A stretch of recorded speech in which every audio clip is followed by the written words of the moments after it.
Bismillahirrahmanirrahim. Assalamualaikum warahmatullahi wabarakatuh. Alhamdulillahi hamdan katsiran thayyiban mubarakan fih kama yuhibbu rabbuna wa yarda. Asyhadu an la ilaha illallah wahdahu la syarikalah wa asyhadu anna Muhammadan abduhu wa rasuluhu la nabiyya wa rasula ba'da. Qala azza wa jal, ya ayyuhalladzina amanu taqullaha haqqa tuqatih wa la tamutunna illa wa antum muslimun. Wa qala ta'ala, ya ayyuhan nasu taqu rabbakumul ladzi khalaqakum min nafsin wahidah wa khalaqa minha zawjaha wa batha minhuma rijalan katsiran wa nisaa'a wattaqullaha alladzi tasaaluna bihi wal arham innallaha kana 'alaikum raqiba. Jamaah salat asar, ikhwan wa akhwat yang senantiasa insyaallah dicintai oleh Allah Subhanahu wa taala. Kita bersyukur kepada Allah yang telah memudahkan kita di sore hari yang berbahagia ini bisa berjumpa di tempat yang insya Allah diberkahi ya, dan sama-sama kita cintai, yaitu Mushola Rumah Sakit Air Bunda Kota Lubuk Linggau. Kita kesini bukan kebetulan ya. Kita berada di tempat ini bukan kebetulan ya. Baik yang niatnya mau kajian atau berobat ya, kontrol kesehatan di Rumah Sakit Air Bunda itu bukan kebetulan, tapi itu semua adalah qadarullah ya.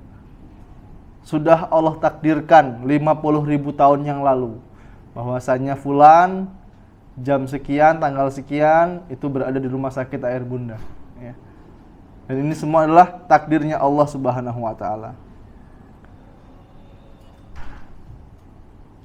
Kemudian sholawat dan salam ya, semoga selalu tercurahkan kepada junjungan kita, suri tauladan kita, yaitu Nabi Muhammad sallallahu alaihi wasallam. Dan semoga salawat itu juga turun kepada keluarganya, kepada para sahabatnya, dan orang-orang yang senantiasa berpegang teguh dengan sunnahnya hingga akhir zaman. Semoga kita juga termasuk dari orang-orang yang berpegang teguh dengan sunnah Nabi Muhammad sallallahu alaihi wasallam hingga ajal menjemput kita. Amin Allahumma amin.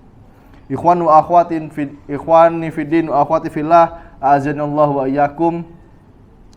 Di kesempatan sore yang berbahagia ini kita melanjutkan dars atau pelajaran kita ya, tentang kitab Tazkiyatun Nufus ya, tentang penyucian jiwa karya Syekh Dr. Ahmad Farid hafizallahu taala au rahimallahu taala ya.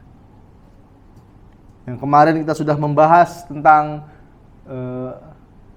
bahaya makan dan tidur berlebihan, karena itu adalah salah satu faktor yang membuat hati kita ini mati ya. Dan ternyata ikhwan fillah, dalam kitab ini Syekh juga menjelaskan ya, tentang pembagian hati ya. Sebelum kita membahas tentang membahas materi tentang menu ya, dan faktor-faktor yang dapat menghidupkan hati ya. Di antaranya apa? Zikir ya, membaca Al-Quran, istighfar, sholat malam ya. Nanti insya Allah akan kita bahas secara detail ya. Kita akan membawakan dulu pelajaran tentang pembagian hati ya. Karena para ulama sepakat hati itu dibagi menjadi 3 ya. Hati yang sehat, hati yang sakit, dan hati yang mati. Hati yang sakit itu bukan yang dibahas di sini, bukan penyakit medis ya, tapi penyakit yang ada dalam hati, bukan secara dohir. Karena ikhwani fiddin rahimani wa rahimakumullah, perlu kita ketahui baik buruknya seseorang ya, itu tergantung pada hatinya. Tergantung pada hatinya. Jika hatinya hanif, jika hatinya lurus, maka perilakunya juga baik. Perilakunya juga lurus. Begitu juga dengan sebaliknya.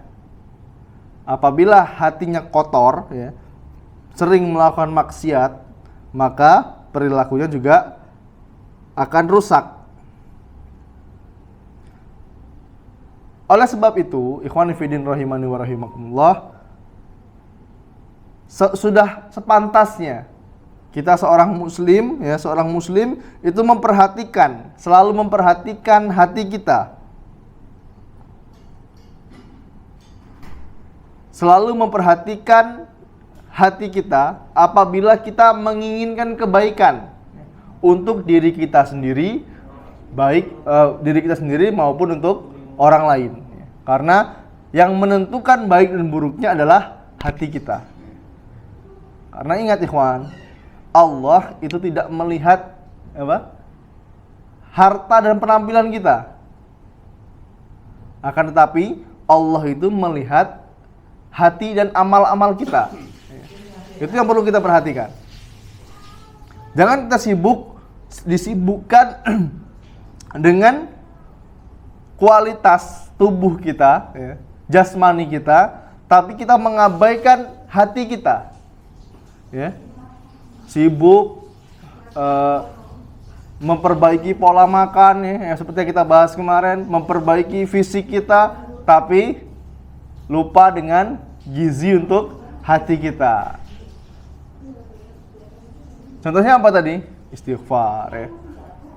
Zikir, istighfar, sholawat Nabi Muhammad SAW itu dilupakan. Hingga akhirnya hatinya menjadi sakit. Jika hati sakit, tidak segera ditindak, ya, tidak segera diobati, ya, maka bisa menjadi hati yang mati.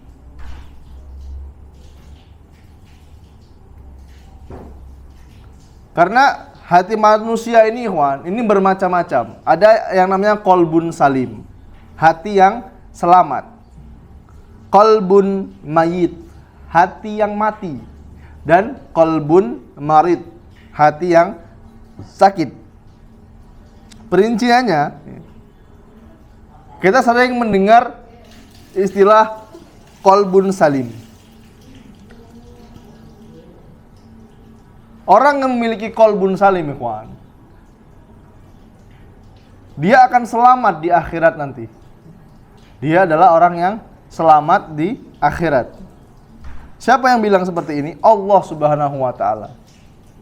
Allah Subhanahu wa taala berfirman dalam surat Asy-Syura ayat yang ke-88 dan 89. Kata Allah Subhanahu wa taala, auzubillahi minasyaitonirrajim. Yauma la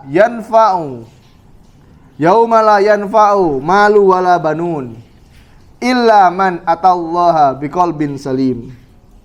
Kata Allah Subhanahu wa taala, yaitu di mana hari harta dan anak-anak laki-laki tidak lagi berguna kecuali orang-orang yang menghadap Allah biqalbin salim, dengan hati yang selamat.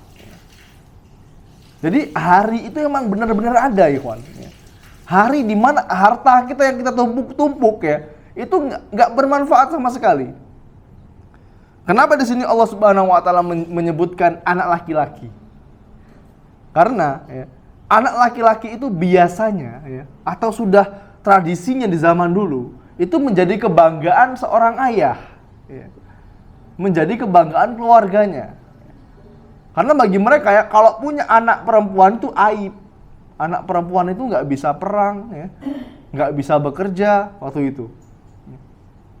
Tapi setelah Islam datang, semua itu dihapuskan. Ya. Dalam urusan amal, ya, laki-laki dan perempuan itu nggak ada bedanya. Bagi sholat, ya. Tapi orang-orang jahiliyah zaman dulu, ya, mereka sangat bangga kalau punya anak laki-laki. Makanya di sini Allah Subhanahu wa taala menyebutkan yauma la yanfa'u malun wala banun illa man atallaha biqalbin salim. Yaitu hari di mana harta dan anak-anak laki-laki kalian tidak bermanfaat sama sekali kecuali orang-orang yang menghadap Allah biqalbin salim, dengan hati yang selamat, ya. Ini juga renungan bagi kita yang yang hobi menumpuk-numpuk harta, ikhwan. Ya. Karena nanti nggak ada yang bisa menyelamatkan kita, ya, kecuali hati yang selamat. Ya. Udahlah Ustaz, nggak mau saya nggak mau lagi kerja Ustaz, karena kan harta kan nggak dibawa mati. Bisa, ya, bisa membantu kita nanti. Ya. Dengan cara apa? Ya. Dibuat dengan sedekah jariyah. Boleh bekerja silahkan, ya, tapi tidak untuk ditumpuk-tumpuk hartanya. Laki-laki kerja numpuk-numpuk harta, mati dia. Lagi enak-enak ngejar dunia, mati. Waliyazubillah.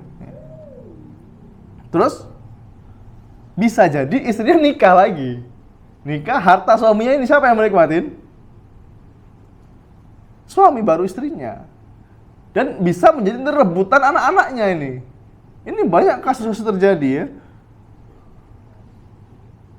Kecuali harta yang bermanfaat untuk akhiratnya, seperti dibangunkan masjid, ya, dibuatkan sumur, ya, membiayai santri misalnya, ya, santri yang benar-benar santri, ya.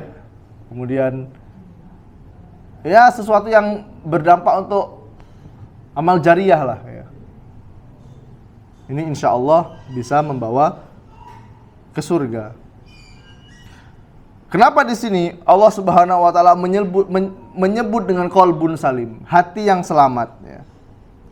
Hati yang sehat. Karena sifat selamat, ya, dan sehat itu menyatu dengan hatinya.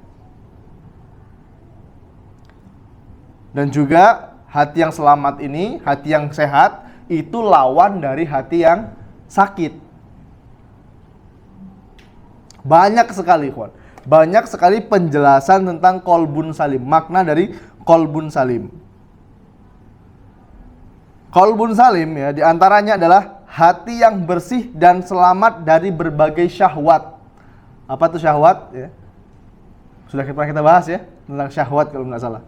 Syahwat itu keinginan, ya, keinginan. Karena hati kita ini, ya, condong kepada syahwat yang enak-enak. Betul? Emang sudah apa, ya, manusiawi lah. Hati kita ini pengennya sama yang enak-enak. Sampai ada yang ngomong, ngapus Ustaz, yang enak-enak ini diharamkan gitu kan. Daging babi itu Ustaz, enak nih Ustaz. Kata orang, kata teman ini kan. Daging babi itu enak nih, tapi ngapa haram? Gitu loh. Ya Allah alam, Allah sudah memerintahkan dalam Al-Quran dijelaskan babi itu haram. Tapi biasanya orang yang seperti ini mengatakan kenapa yang enak-enak itu selalu haram? Ya. Rasulullah SAW beliau pernah bersabda, ad-dunya sijnul mu'min wa jannatul kafir. Dunia itu penjaranya orang mukmin dan surga bagi orang kafir. Sudah sering kita bahas ini. Ya. Orang muslim mau ngapa-ngapain nggak boleh, ya. Nggak enak semuanya. Ya. Mau zina nggak boleh, ya. Mau riba nggak boleh, mau pinjam koperasi 46 nggak boleh, pinjam 4 balik 6. Ya. Padahal kepepet. Tapi lebih baik kita mati kelaparan daripada minjem riba. Ini Rasulullah SAW mengajarkan, ya. Nggak boleh. Selalu yang enak-enak itu diharamkan. Karena Rasulullah sendiri yang bilang bahwa kita harus bersabar di dunia. Semua yang kenikmatan yang tidak kita rasakan di dunia akan kita rasakan di surga. Semuanya. Dan surga tidak terbayangkan oleh hati dan pikiran kita. Ini bagi hati yang selamat, yang terbebas dari segala syahwat, yang tidak berkeinginan kepada sesuatu yang condong mengajak kepada kemaksiatan. Terus bagaimana caranya kita tahu ini maksiat atau bukan? Belajar. Bagaimana caranya kita tahu ini haram, ini halal? Ini tauhid, ini syirik. Bagaimana cara tahunya? Ya belajar kita. Talabul ilmi faridatun ala kulli muslim. Menuntut ilmu itu hukumnya fardu, wajib bagi setiap muslim.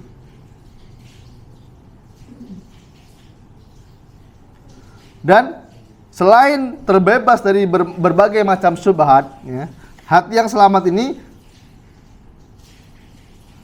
tidak menjadikan hakim, ya, selain Allah dan Rasulnya. Kalau ada permasalahan, ya, kembalikan kepada Al-Quran dan Sunnah. Kalau pendapat kita, ya, menyelisihi Al-Quran dan Sunnah, ya, tinggalkan akal kita, ikhwan. Ini sudah konsep nih, ya. Sudah konsep. Kalau pendapat kita, ya, akal kita menyelisihi Al-Quran dan Sunnah, tinggalkan. Karena apa? Akal kita ini nggak bakal sampai, gitu loh. Nggak bakal sampai untuk memahami agama Islam kalau tidak belajar.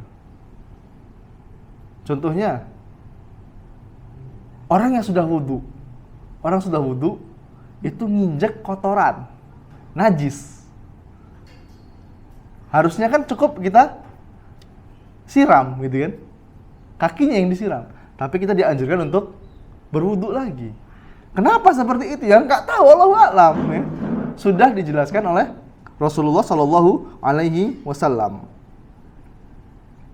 Dan juga hati yang bersih, ya. Hati yang bersih dalam merasa takut, ya, dan berharap hanya kepada Allah. Hati yang hanya berharap kepada Allah. Takut dan harapnya ini hanya untuk Allah. Kalau pengen kecewa, ya, silakan berharap pada manusia.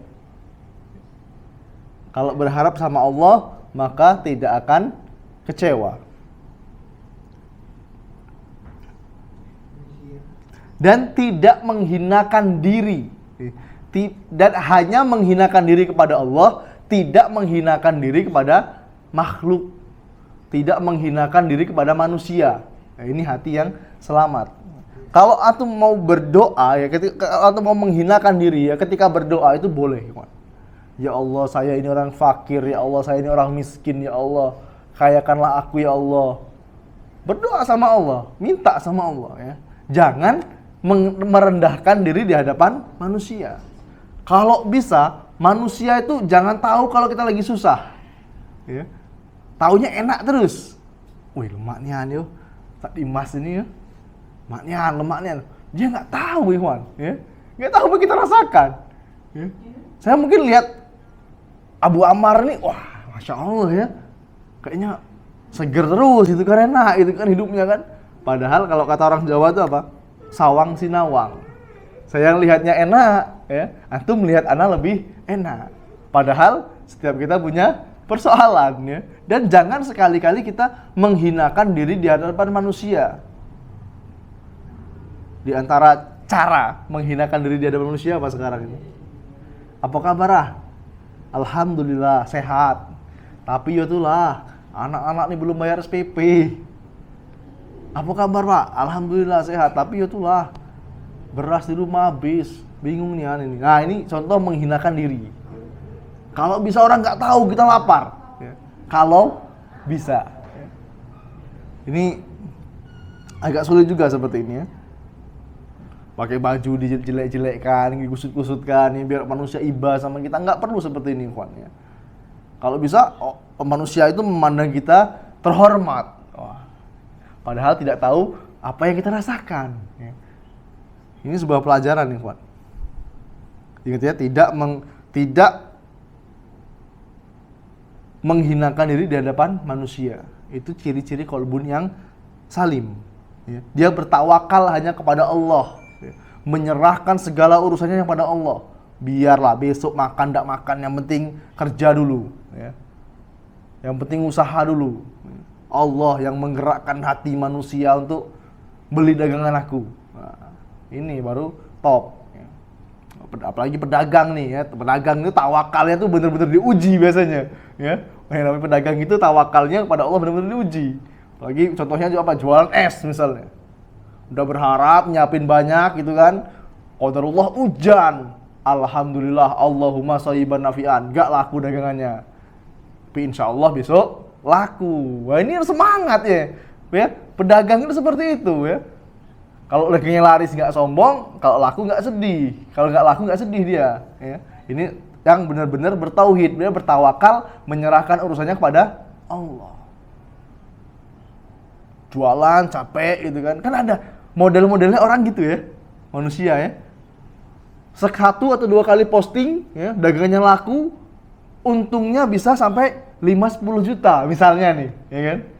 Tapi lihat saudara-saudara kita di luar, ya, yang kerja jualan dari pagi, ya kita bukan menghinakan teman kita jualan ya, dari pagi sampai sore dia keliling misalnya.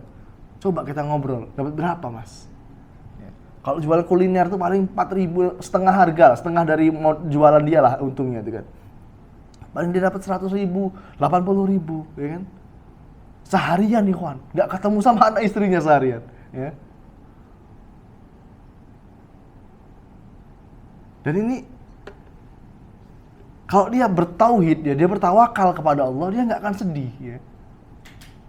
Wah kasihannya kau sekarang ya, jualan es. Apa yang mau dikasihanin? Ya, saya nggak ngemis, saya nggak minta-minta, saya jualan gitu loh.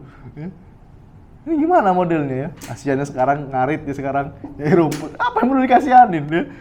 Kita menyerahkan urusan sama Allah. Ya. Ada orang yang sekali posting jualan dapat 5 juta, 10 juta. Ya, bandingnya saudara kita yang kerja dari pagi sampai sore dapat cuma 80.000, 50.000 ya.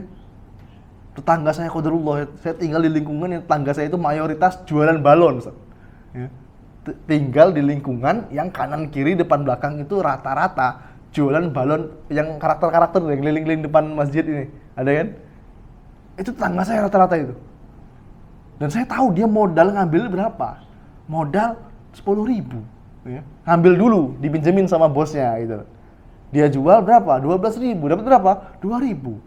Kalau dia laku 10 sehari, ya, laku 20 itu udah kebanyakan itu. Dari pagi sampai malam kadang-kadang. Kalau antum habis ibadah maghrib, jalan arah ke Marga Mulia situ ya, mereka jalan dari sana loh. Subhanallah. Ya. Dan ini Allah sudah takarkan rezeki dia. Ya. Kalau dia bertawakal kepada Allah, ya, tawakalnya seperti tawakalnya burung, ya, ketika burung keluar dalam keadaan lapar, pulang dalam keadaan kenyang. Tapi kalau kita bersyukur ya, maka Allah akan tambah nikmat kita. Wa in syakartum la azidanakum. Kalau kamu bersyukur, maka Allah akan tambah. Kadang rezeki itu ikhwan bukan berupa apa? Fulus. Ya. Anak sehat, ya. Punya anak tumbuh sehat dalam keadaan normal, ya. Punya istri cantik solihah, ya. Taat sama suami, karakternya bukan pembangkang. Ini rezeki juga. Ya. Ada yang penghasilannya, income-nya 10-20 juta, tapi apa? Rumah tangganya kacau.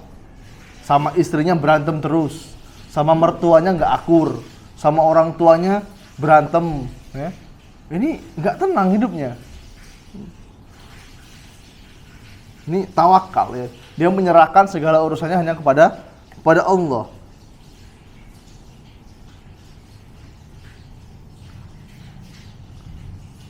Allah Subhanahu wa taala berfirman, ya ayyuhalladzina amanu la taqaddamu baina yadayillahi wa rasulahu wattaqullaha innallaha samiun alim. Kata Allah Subhanahu wa taala, wahai orang yang beriman, janganlah kamu mendahului Allah dan Rasulnya.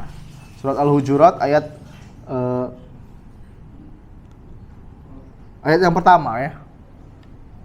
Artinya apa, ikhwan? Jangan mendahului Allah dan Rasulnya. Jangan kamu berkata ya, sebelum Nabi berkata. Ya. Janganlah kamu berbuat sebelum Nabi Muhammad SAW berbuat. Ini kalau masalah agama. Jangan mendahului Nabi. Jangan sok keminter. Ya. Jangan keminter. Tak apa-apa lah. Sholat maghrib 5 rakaat. Kan bagus sholat maghrib. 5 rakaat lah. Ada lagi yang modelnya kayak gitu tuh. Apa?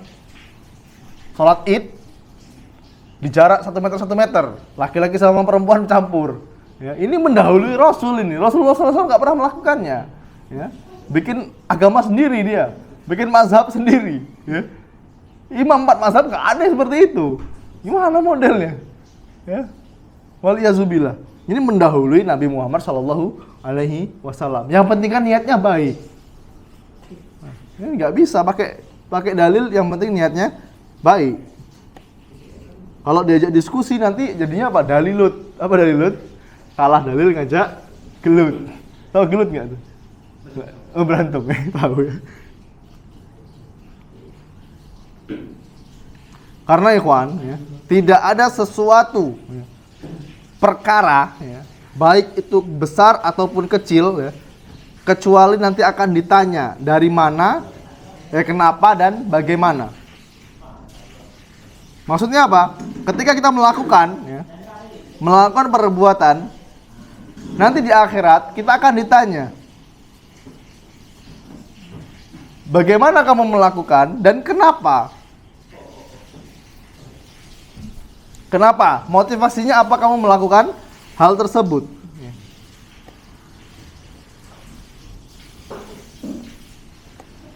Rasulullah Shallallahu Alaihi Wasallam beliau pernah bersabda, kedua kaki seorang hamba tidak akan beranjak pada hari kiamat kecuali ia ditanya 5 hal. Yang pertama umurnya dihabiskan buat apa? Kemudian ilmunya dia amalkan atau tidak? Yang ketiga hartanya, harta kita ya akan ditanya nanti di akhirat. Dari mana kita memperoleh dan kemana harta itu diinfakkan. Kemudian mengenai tubuhnya, tubuh kita akan ditanya oleh Allah Subhanahu wa taala. Buat apa tubuh kita? Ya. Apakah dipakai untuk ketaatan kepada Allah atau digunakan untuk bermaksiat pada Allah?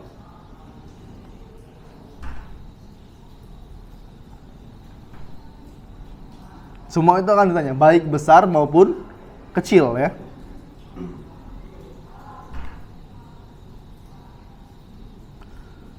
Yang kita lakukan ini, ya, apakah tujuannya hanya untuk dunia atau tujuan utama kita adalah akhirat?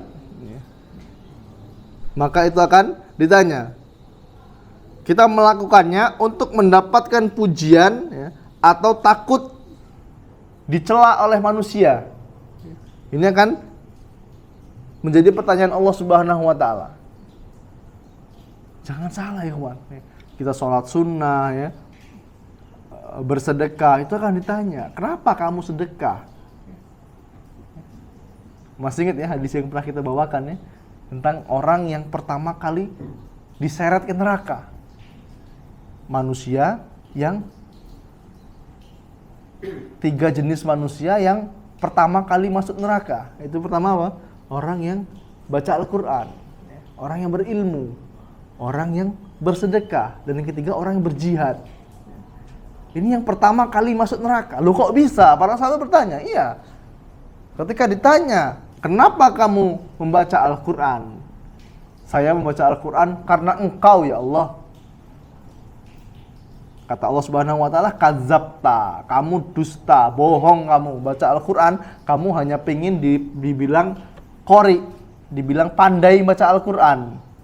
Akhirnya diseret wajahnya, bukan badannya, wajahnya yang diseret, ikhwan. Wajahnya di bawah diseret, dilempar ke dalam neraka. Kemudian orang yang bersedekah ini ditanya sama Allah, kenapa kamu bersedekah? Aku bersedekah ingin mengharapkan ridho Engkau ya Allah, mengharapkan wajah Engkau ya Allah. La kadzabta, engkau berdusta. Kamu sedekah karena pengen dibilang orang yang dermawan, orang yang rajin bersedekah. Kamu sudah dapat di dunia, sekarang masuklah ke dalam neraka. Diseret wajahnya, dilempar ke dalam neraka. Kemudian apa? Orang yang berjihad. Orang yang berjihad, dia ditanya sama Allah ketika di akhirat. Kenapa kamu berjihad? Saya berjihad ya Allah karena ingin membela agamamu, karena mengharap wajahmu ya Allah. Kadzabta, engkau berdusta, engkau berjihad agar dibilang kamu itu pemberani, ya. Kamu ini pendekar, ya. Kamu sudah dapat di dunia gelar itu, sekarang masuklah kamu ke dalam neraka. Diseret wajahnya, ikhwan. Ini gara-gara apa? Hati, kawan. Kita beramal itu apa? Hati kita yang main. Ya. Apa yang kita lakukan? Ada juga sedekah itu ya. Sedekah, pernah lihat kotak keliling itu kan? Ya. Niatnya tuh pengen nyembunyiin sedekahnya, tapi apa? Dalam hati juga pengen dilihat juga sama orang gitu.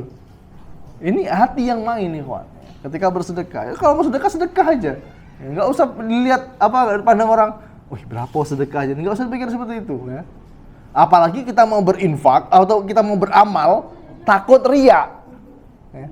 Aku udah maulah aku puasa Senin Kemis. Loh, kenapa Pak? Takut riya. Orang yang takut riya ini udah riya duluan dia. Paham nggak? Orang yang beramal tapi takut riya, dia sudah riya duluan. Yang pertama ditanya oleh Allah adalah tentang keikhlasan kita ya. Kemudian tentang mutabaah. Mutabaah itu mengikuti Nabi Muhammad SAW atau tidak. Karena Allah Subhanahu wa taala tidak menerima amalan ya apabila menyelisihi sunnah Nabi Muhammad sallallahu alaihi wasallam. Dia ikhlas, kemudian mengikuti sunnah, maka amalannya diterima. Tapi kalau sekedar ikhlas tapi menyelisihi Nabi, maka ditolak. Ya, seperti kita main bola, pernah main bola tuh ya.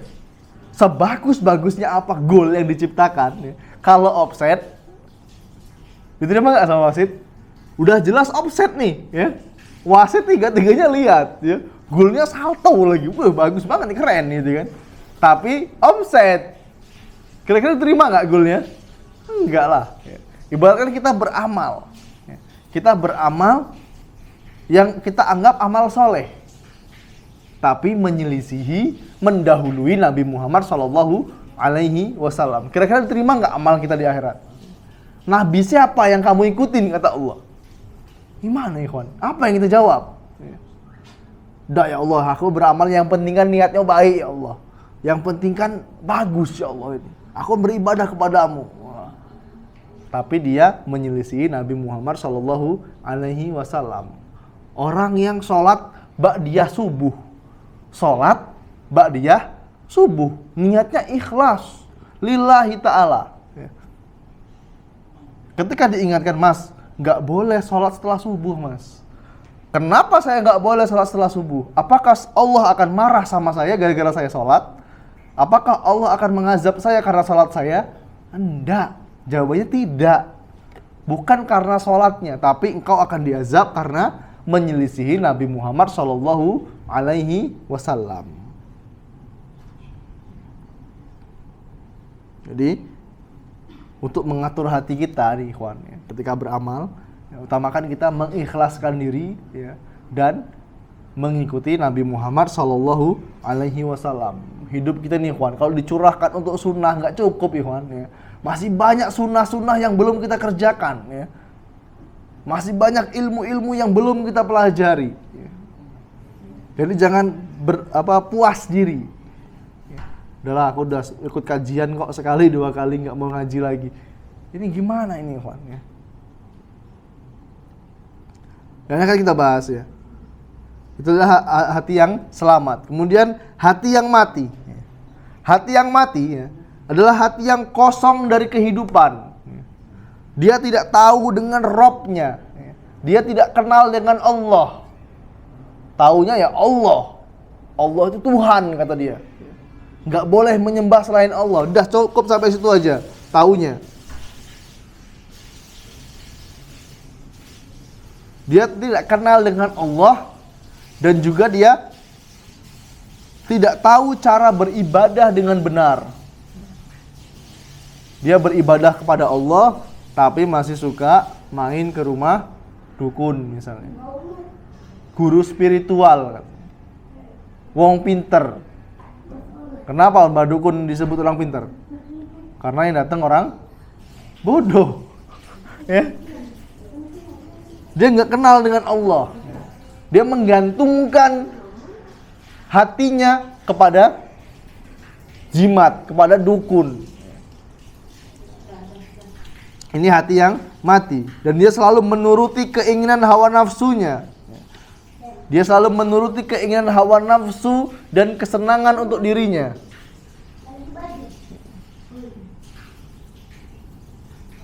Yang penting bagi dia ini, Ikhwan, yang model seperti ini, keinginan dan syahwatnya itu terpenuhi. Walaupun akibatnya ya, Allah Subhanahu wa taala akan membenci dia. Kadang tuh bermaksiat tapi tahu nih Allah nggak suka. Tapi karena keinginan syahwat ya, dan kepuasan dirinya ya, dia lakukan dosa tersebut. Dan dia menghambakan diri kepada selain Allah. Orang seperti ini hatinya mati ya. Dia menghambakan diri kepada selain Allah. Dalam hal apa? Cinta. Kemudian takut, berharap, ridho dan benci, pengagungan dan kehinaan ya, kepada selain Allah. Dia mencintai bukan karena Allah, paham nggak? Dia mencintai bukan karena Allah. Karena apa? Karena jabatan, ya kan? Dia tuh atasan saya, jadi saya harus loyalitas sama dia. Ya. Ini tempat kerja saya harus loyalitas sama teman-teman kerja. Kalau nggak loyal nanti potong gaji misalnya. Ini subhanallah, ya. Walaupun tempat kerjanya ini menyelisihi syariat, tempat kerjanya ini mempersulit dia untuk beribadah kepada Allah. Ya. Ini hatinya kosong, ya. Hatinya kan mati. Kemudian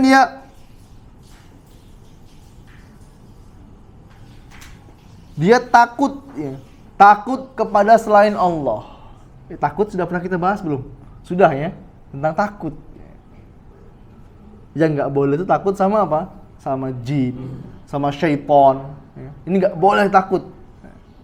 Kalau mau takut, takutlah sama Allah.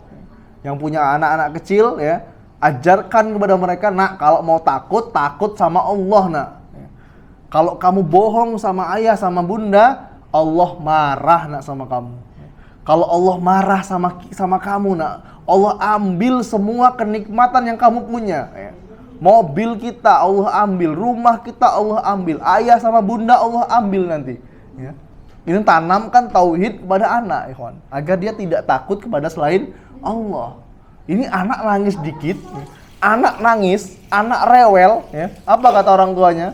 Ayo diem, ada momok di sana, ada hantu. Nggak ada dalam Islam, ikhwan. Ya.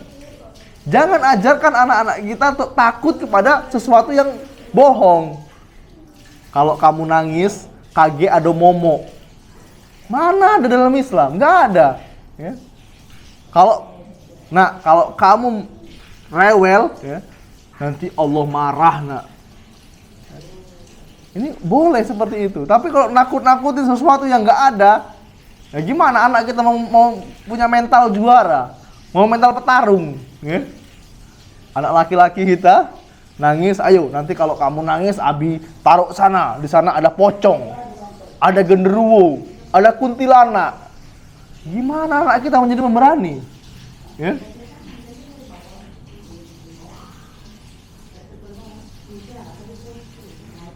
Jangan tidur rumah nenek, di situ tuh ada hantunya, angker rumah nenek.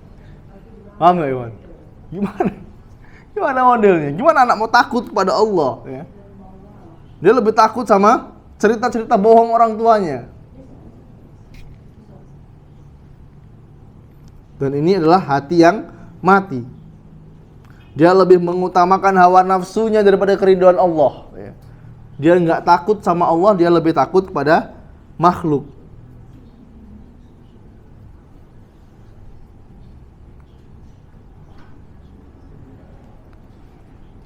Orang yang hatinya mati ini ya, dia tidak mempedulikan orang yang memberi nasihat.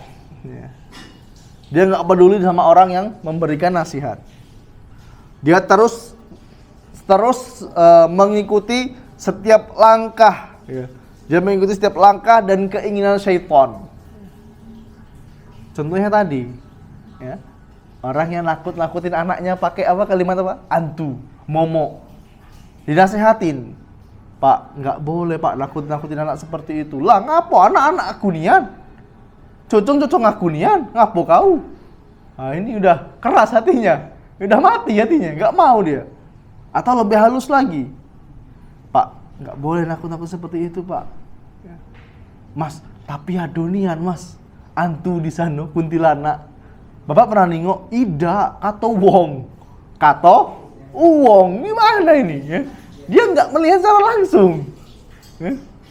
Ini 90% dusta, ikhwan. Tapi kalau jin itu memang benar adanya, ya. Kita tidak mengingkari hal gaib, ingat ya. Tidak mengingkari hal gaib. Jin itu pasti ada. Di rumah, ya, di masjid itu jin ada. Jin ada yang muslim, ada yang kafir. Ya. Yang ganggu itu siapa? Jin yang kafir. Ya.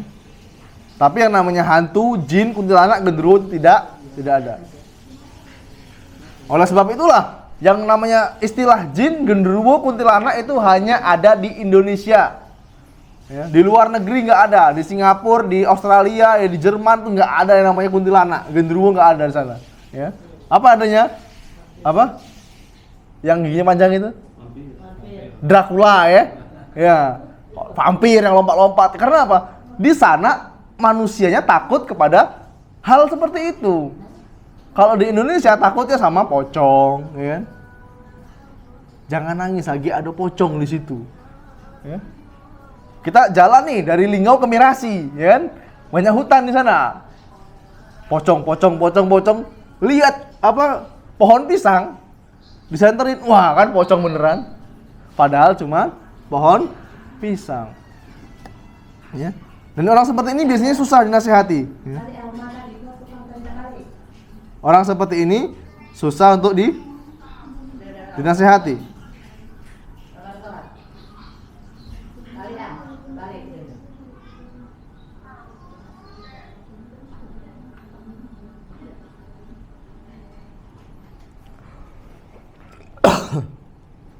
Izin minum dulu.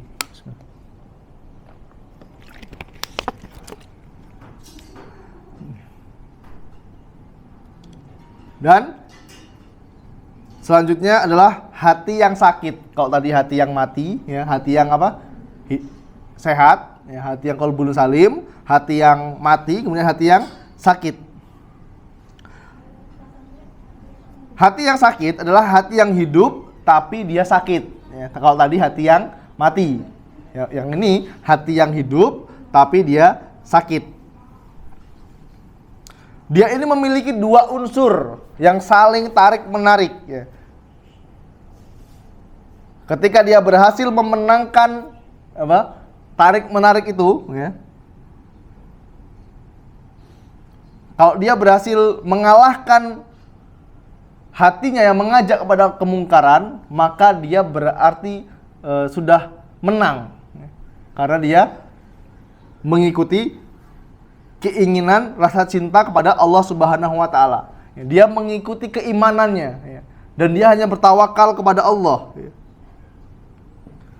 Dia ikhlas, ya, dia mencintai Allah Subhanahu wa taala dan ada keimanan di hatinya.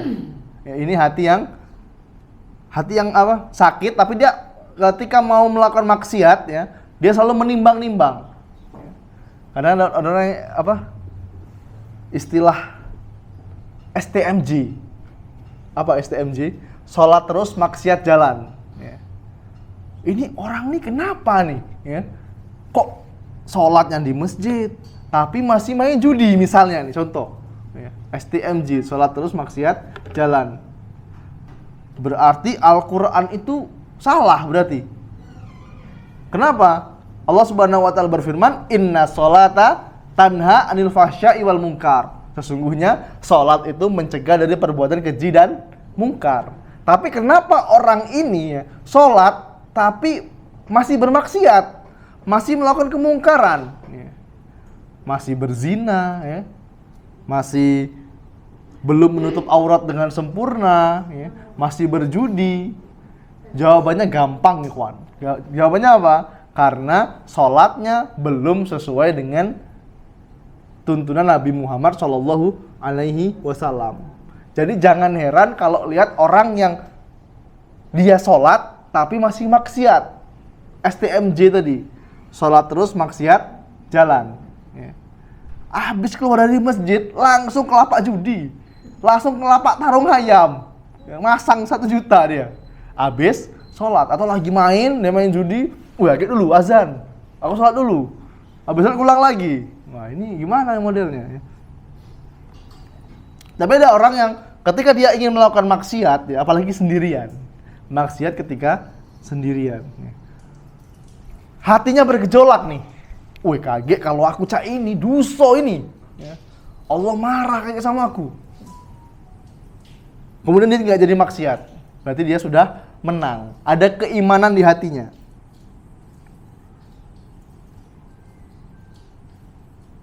Orang yang hatinya sakit ini, ya, ada rasa cinta, ya. Cinta melakukan sesuatu. Dan di hatinya juga ada rasa dengki. Hasad, rasa dengki. Apa itu hasad? Hasad itu engkau tidak suka melihat orang lain mendapatkan nikmat dari Allah dan kau berharap nikmat itu ada padamu. Ini pengertian dari hasad. Bukan sekedar nggak suka lihat orang lain diberi nikmat sama Allah, tapi dia berharap nikmat itu ada padanya. Wih, Bang Zul nih ganteng nih ya, harusnya aku yang ganteng gitu. Nah ini ya, berarti dia sudah hasad. Kalau ketemu Bang Zul modelnya buang muka terus, nggak mau salam, nggak mau apa, ya, nggak mau menyapa. Ini sudah hasad. Lihat tetangga beli kulkas, kita yang kepanasan. Lihat tetangga beli AC, kita yang sumuk, yang gerah. Ya. Harusnya tuh aku yang punya AC itu. Padahal usahanya sama, jualan sayur di pasar. Tapi ngapo dia beli AC, aku tidak bisa beli AC. Harusnya tuh aku tuh beli AC itu. Ya.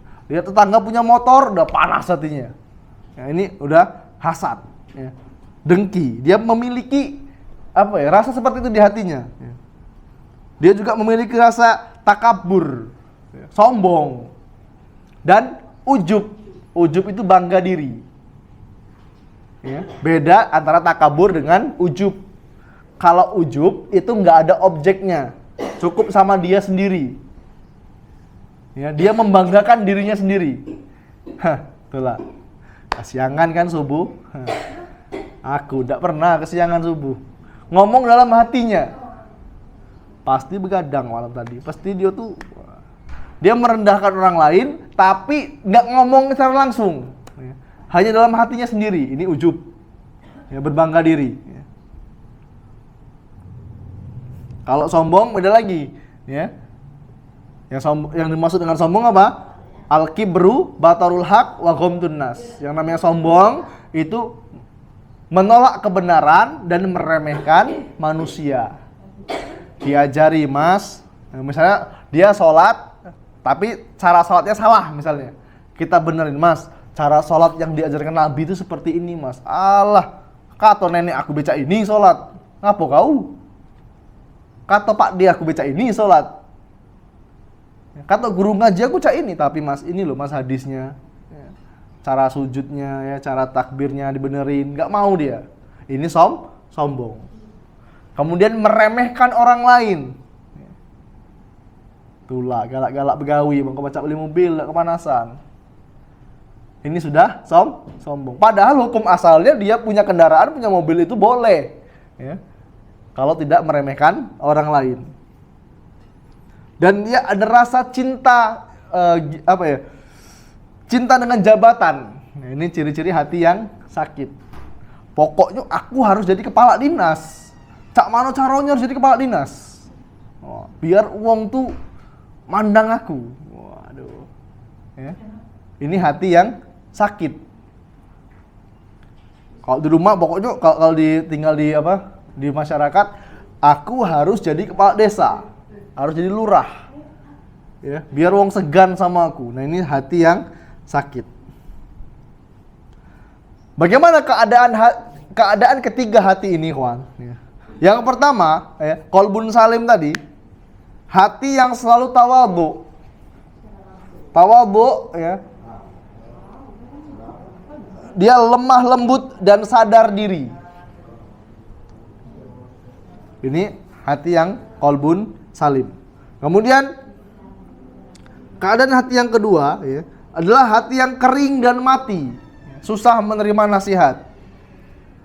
Hati yang ketiga atau hati yang sakit tadi, ya, dia bisa lebih dekat kepada keselamatan atau kepada kehancuran. Ya, jadi dia di antara dua sisi.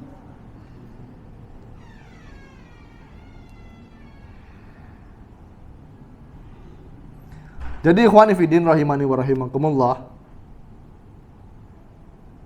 kesimpulannya, ya, hati yang tadi yang sudah kita bahas itu ada 3. Yang pertama adalah hati yang apa tadi? Qalbun salim, hati yang selamat, yaitu hati yang selalu menerima. Hati yang selalu menerima, mencintai dan mendahulukan kebenaran. Ini kesimpulannya, ya.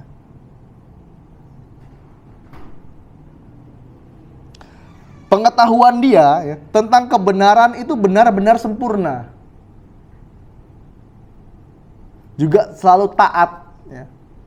Berusaha selalu taat kepada Allah Subhanahu wa taala dan menerima sepenuhnya apa yang Allah perintahkan dan apa yang Allah larang.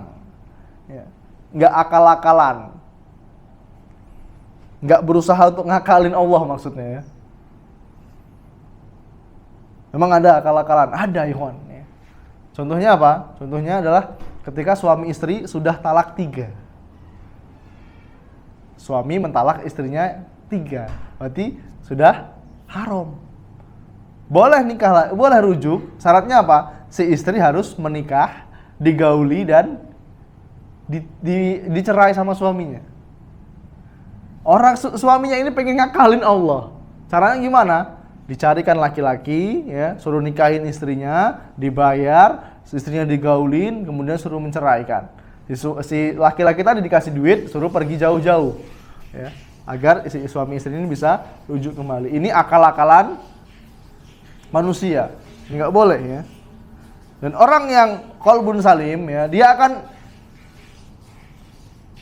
berusaha untuk belajar tentang kebenaran, ya, secara sempurna, dan dia mencoba untuk taat dan menerima sepenuhnya apa yang Allah perintahkan dan apa yang Allah larang. Keadaan hati yang kedua atau kesimpulan hati yang kedua tadi, ya, hati yang keras, hati yang tidak menerima dan tidak taat kepada kebenaran. Nah, ini, ya, wal iyazubillah, semoga Allah melindungi kita dari hal tersebut.